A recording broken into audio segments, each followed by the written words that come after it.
Hello, everyone, and welcome to Uncivil Law. I hope you are having a great day as always. And we are here with reaction to Supreme Court oral arguments times two, baby. It's a double header. Yes, this is two cases for the price of one, dealing with the issue of faithless electors and whether or not these states can penalize these electors and or coerce them and or force them to vote in particular ways for president. So we'll talk a little bit about this and what we're talking about. So for those of you who may not be as familiar with how the United States votes for president because you live overseas or elsewise, the United States does things a little bit strange.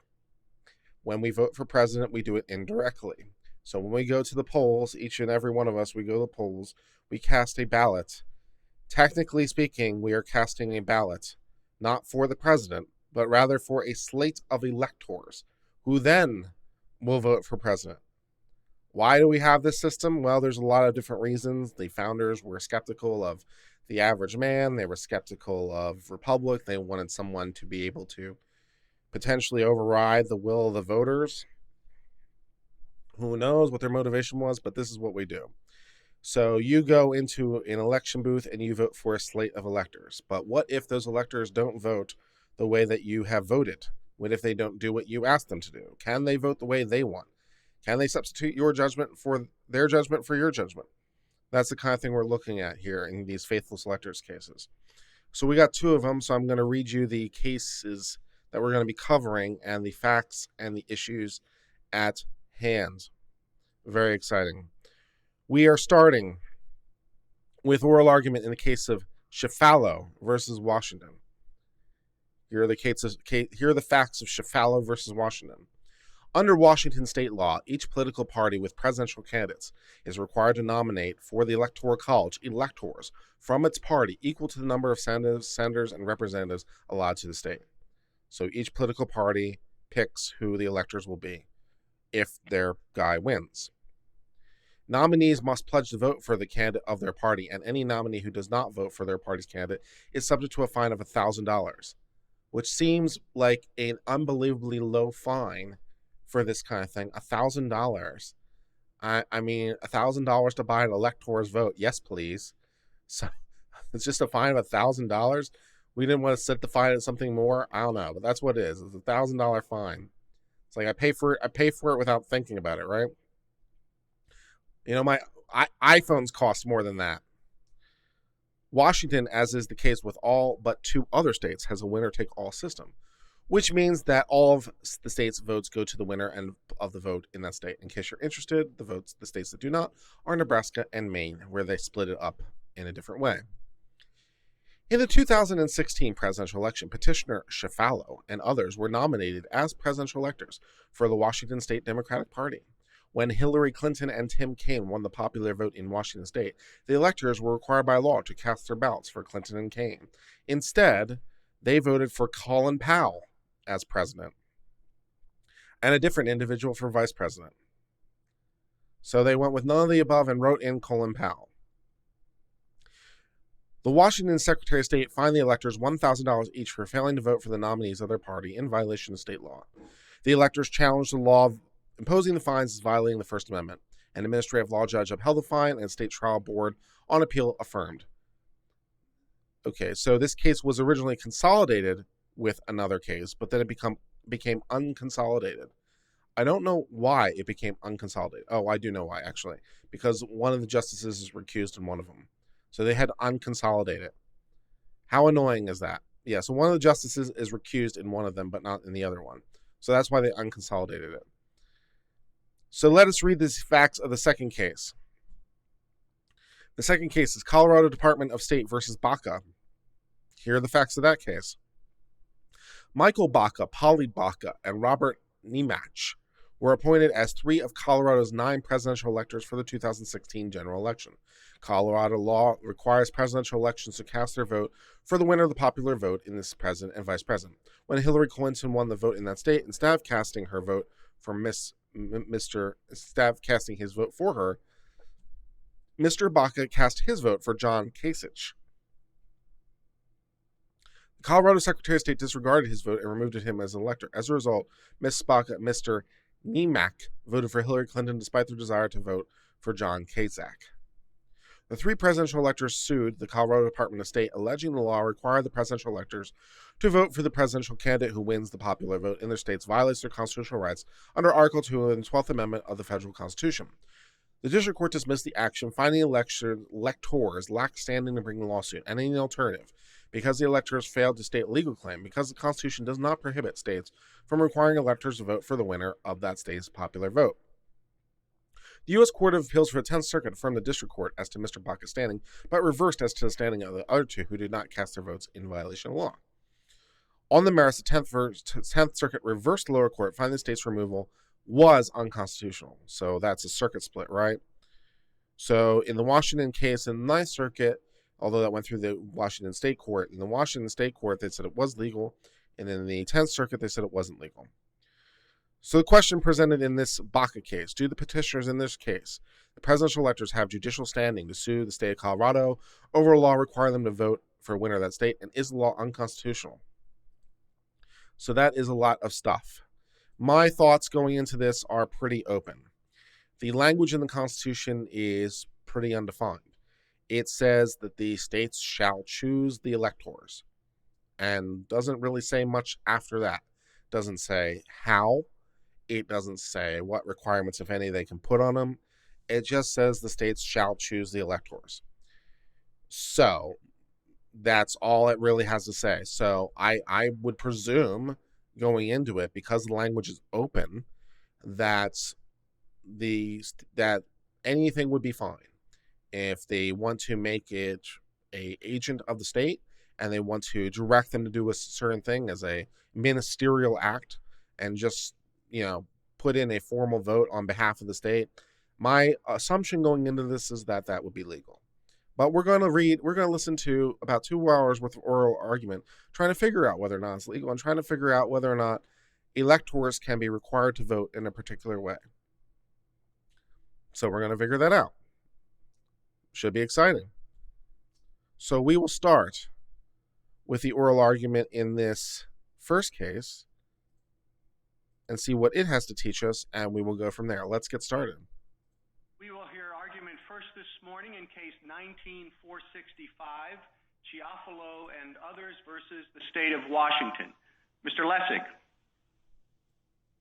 Mr. Chief Justice, may it please this court. The question in these cases is straightforward.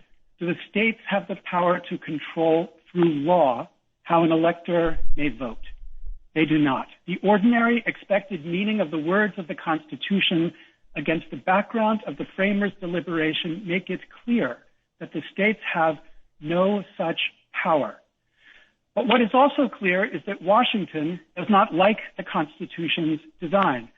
It asks this court to read the word elector as agent, or maybe better, minion. And it declares that the votes electors cast are not, as the Constitution expressly describes them, their votes, meaning the electors' votes, but instead are the votes of the state. Article 2 in Washington's hands effectively gives the states the power to cast votes for president in such manner as the legislature thereof may direct. But the actual Article 2 does not give the states the power to cast votes. It gives the states the power to appoint electors. And the actual electors that the Constitution creates have a legal discretion, as every elector does, not an unfettered discretion, as Washington puts it. To the contrary, a completely fettered discretion, just fettered by moral and political obligations, not by legal constraint. Washington's alternative. As far as law is concerned, I'm not sure that moral and political obligations qualifies as being a fettered obligation. That doesn't make any sense to my mind. So the state of Washington says, these people have unfettered obligation. And Mr. Lessing, who I'd like to note I'm a fan of his. I think he's a really good lawyer. He's very politically different from me, but I like a lot of his writing. I think he's a really smart guy. He's someone I've read a lot and have a pretty strong opinion of. even though he differs from me wildly politically, but that's okay. We can have people we admire who aren't politically aligned with us, right?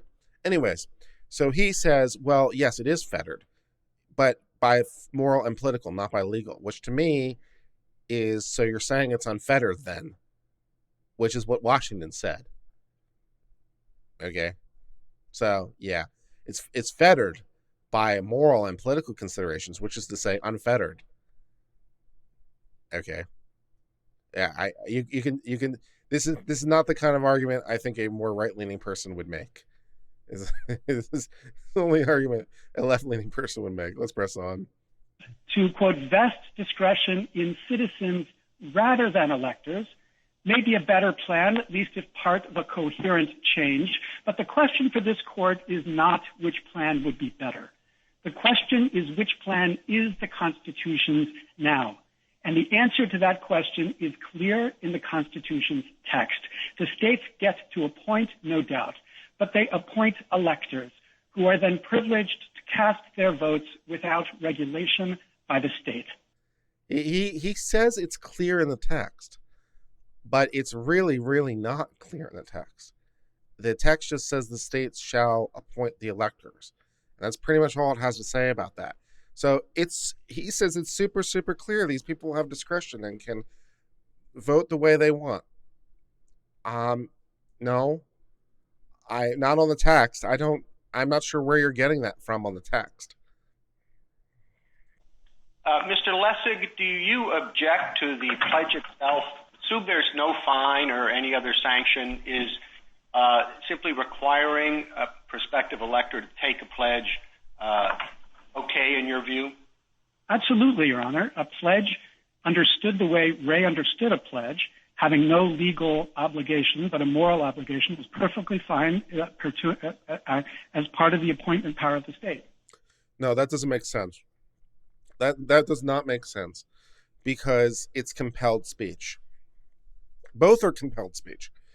So both are equally problematic. I'm actually not sure which is more problematic, actually.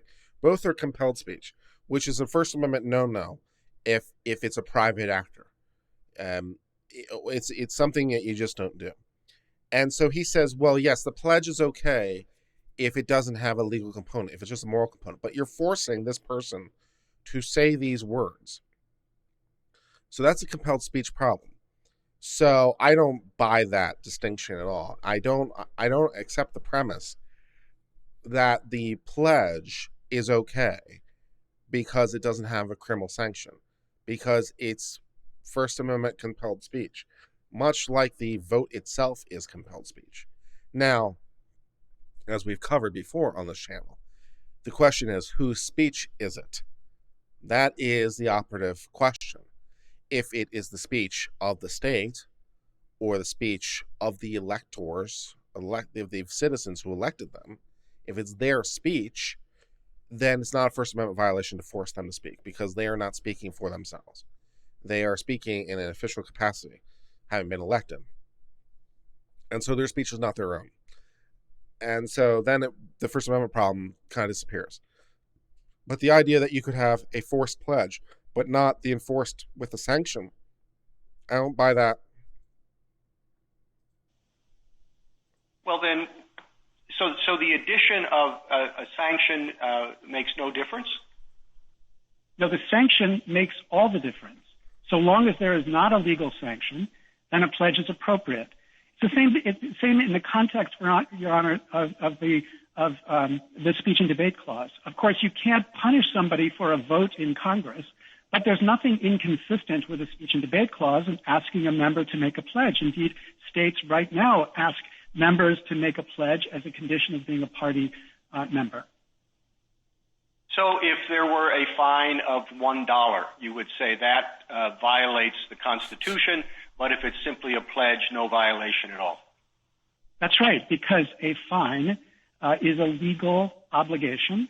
It crosses the line because the state has no such power to impose such an obligation through law. So your argument is not that the sanction must have coercive effect. It's simply if it's only a symbolic requirement, it still violates the law? No, Your Honor, it's symbolic requirement. It's, of course, an important moral requirement. It's a moral obligation when you take a pledge. But it can't cross the line and become a legally coercive obligation, consistent with the freedom that the Constitution grants electors to vote by ballot. I do also like how he has implicitly called these electors, which I presume are his clients. He's called his own clients immoral because they violated the text of this pledge. So their view is that it was a moral obligation. And so he says, well, they broke it only on moral reasons. So I guess that makes him immoral then by his own argument. So nice touch. So by legally coercive, you mean something different than simply coercive. In other words, if you add $1, that becomes legally coercive? That's right. Just as with the speech and debate clause, if you fine a congressperson $1 for his speech or his vote on the floor of Congress, that violates the speech and debate clause. But there's no problem with saying to that congressperson, to be a member of the Republican Party, you must pledge to support the platform of the Republican Party. Under your view, there would... Well, that's a little bit of different there. There's a little bit of difference there because there the context is the pledge as part of being a Republican is a private action because you don't have to be Republican or Democrat to be a member of the House or Senate. It certainly helps, but there's no requirement, right? So if you want to be a member of the Republican Party, which is a private organization, and they want you to take a pledge or whatever, then presumably that would be fine because they're a private organization. So they can kind of insist on anything they want as a private organization. So it doesn't raise the same problems. Here, this pledge doesn't work because the pledge is not to a private organization. It's, or maybe it is because I don't know who the pledge is to exactly. But yeah, they had to take a pledge, but the pledge was required by law. So I'm not quite sure if that's state action, private action, but it's a slightly different analysis. Be no way to enforce the popular vote referendum? The National Popular Vote Compact, is that what you mean, Your Honor? Right. I mean, assuming that gathers enough support and becomes law, there'd be no way to enforce it?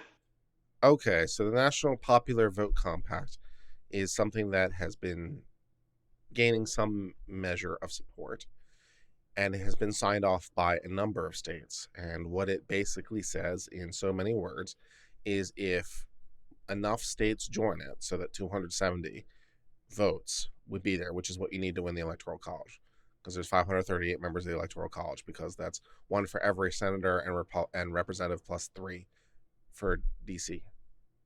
535, yes. Okay, great. Plus 3 for DC. Yeah. So anyways, yes, plus 3 for DC. I got that right. So anyways, yeah, it's 538, so you need 270 for the to win.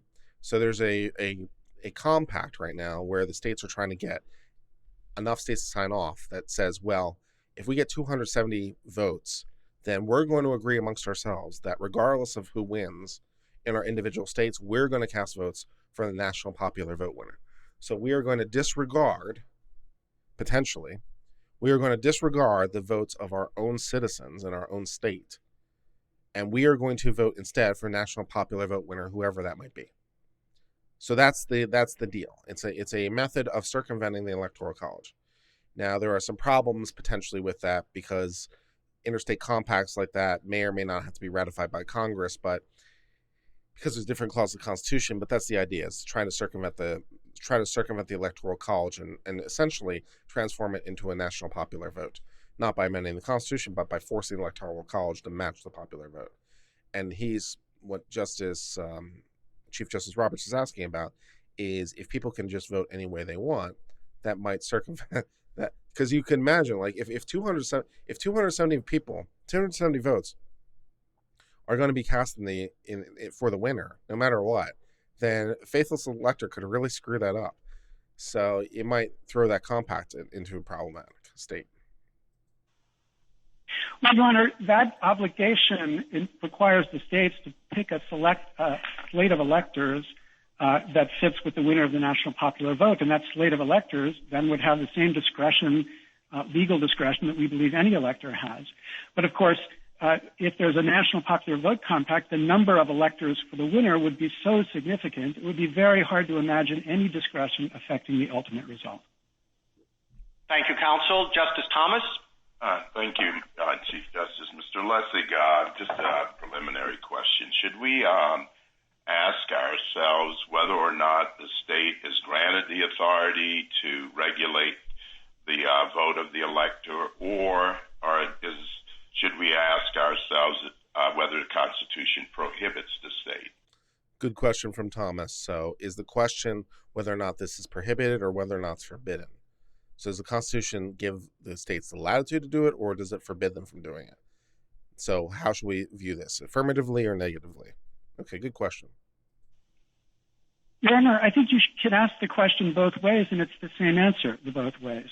The only argument the state has made in Washington, in the Washington case, is an argument grounded in the Appointment Clause. They don't invoke the 10th Amendment. So that would the question is whether the Appointment Clause gives them power to control, and we believe they do not. But then you can look at it from the other side and ask, as an elector who is given an obligation to vote by ballot, does that obligation entail a protection from legal regulation? And we believe, just as the Speech and Debate Clause does, it creates an immunity from being punished for how one votes. So when you make your, I'm curious, when you make your federal function argument, does that depend in part on the fact on your view that the elector has discretion? So this federal function argument is the idea that this elector, despite being appointed by the state, is not really acting as a state official, but is acting as a federal official. It's a very limited federal official because they only do one thing and then they're done. So it's a very limited kind of federal official. But this federal function idea is that when they make this appointment, they are making the appointment to a federal position that is then outside of state control. And because it's a federal position outside of state control, this would be only governed by federal law, and there's no federal law to the contrary, nor could there be, really, the way the Constitution seems to be structured. So therefore, their federal job, which lasts just as long as it takes to write down a piece of paper, name on a paper, and then they're fired, or their job ends. So it's a very short-lived job. But for that little length of time that they are outside state control. So that's that federal function argument. That having choose the electors, because that's how it's written in the Constitution, CHUSE, because of course it is. Having choose the electors, that they are outside the control. So that's one of the things they're talking about there.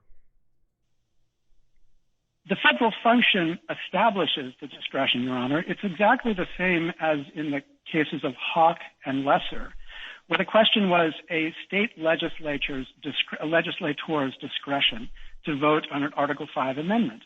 And of course, the state legislator works for the state. It works for the people of the state. It works subject to the Constitution of the state. But what Hawk and Lesser establish is that state legislator is free of the impositions of the state, either through referendum or on the Constitution itself, when that legislator votes on an Article 5 amendment. And that's the same immunity that we think a presidential elector has.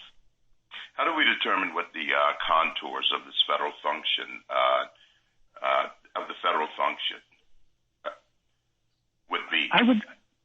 I would look just to the text. The federal function in balloting, as Ray described it, is the function in casting a ballot, as the 12th Amendment describes, and then the additional steps the 12th Amendment requires, which is to name the president and vice president, make lists, and so forth, sign and certify and send it forward. That's the function which the Constitution gives to electors, distinct from the power to appoint, which Ray also describes.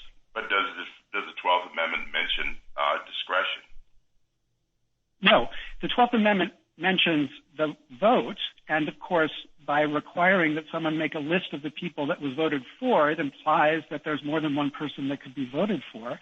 But of course, the 12th Amendment also doesn't mention the state at all. Yet the way the state conceives of it, the state is a proctor that stands in the room as the electors cast their votes, looking over their shoulder.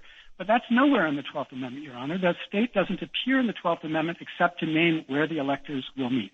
You know, can the state remove someone, for example? I just wonder what limits, what authority the state actually has here. Can the state remove someone who openly solicits payments for his or her vote? You can certainly, of course, this court has said in Burroughs and in Fitzgerald v. Green, the state can certainly regulate corruption, and bribery would be corruption. And we believe that it's absolutely clear that the state has that, the government has that power right now. So where's the authority? Where does that come from? Well, it's interesting. Burroughs itself, Burroughs versus the United States, of course, found it inherent in the federal power to be able to protect federal elections from corruption. In Fitzgerald versus Green, they saw it as incidental to the power to appoint electors to be able to assure that the election, in that case the vote by the people, was consistent with law. Either of those could create the authority to avoid corruption. But of course, corruption, like bribery, is independent of the vote. You don't need to police the vote to be able to police corruption, just as with the speech and debate clause, you can convict a congressperson of bribery, even though the bribery includes the vote that might have occurred. Justice Ginsburg? Mr. Lessig, I was surprised at the answer you gave to the chief about Ray. I would have thought that under your absolute elected discretion view, Ray should have come out differently under your theory. No, Your Honor. We think Justice Jackson in Ray was completely right about the original understanding, and we think Justice Jackson was completely wrong about what followed from that original understanding. The framers did believe that electors would exercise independent judgment. That's absolutely clear. But they did not inscribe that belief into the text of the Constitution. They could have. Maryland's Electoral College had that text in the Constitution to constrain the discretion in a particular way, but our Constitution didn't, which means that the question in Ray was whether the state had the power to discriminate on the basis of political affiliation and loyalty when picking electors. And after the 12th Amendment, we believe that's perfectly obvious. They have that power. Okay, I'm going to pause, and I think what I'm going to do actually is I'm going to scrap the stream, and that's because apparently YouTube is acting up for people. In the live streaming window, I'm not getting a chat. I just opened up the window in YouTube separately to see a chat, and I haven't gotten all you people. I haven't been seeing any of this chat that any of you guys have been doing this entire time. So apologize to everyone for not responding to you, but I'm not seeing it in the live streaming window. So that's super, super encouraging. And that's annoying. Yeah, so I'm not getting any of this stuff. So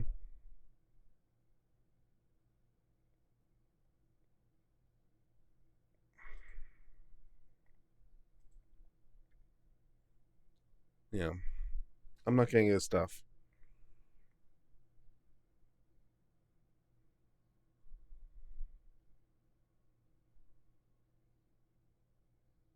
Okay, and a lot of people missed a lot of it because it wasn't working anyway, and people weren't able to be here. So that being said, then I have to try to figure out what to do about it. So I have to figure out what to do about it because a lot of people were struggling trying to load the stream. A lot of people weren't here. A lot of people missed a lot of stuff. They weren't able to engage in things. So it's not even an issue necessarily of YouTube being up now or not. It's that people weren't here or weren't able to be here because of YouTube being a jacket. So, do I want to just start over from square one?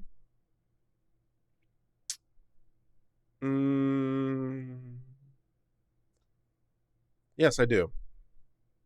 Yes, I do. So we are going to, we're going to give this another go. So I'm going to kill this stream. I'm going to delete this video completely. And I'm going to just go again from square one, probably at 7 o'clock. We're doing a mulligan thanks to YouTube. So I'm going to kill it. And I'm going to schedule another stream for about 15 minutes from now. and then I'm going to make myself a drink, and we're just going to start over. That's a good plan. So let's do that.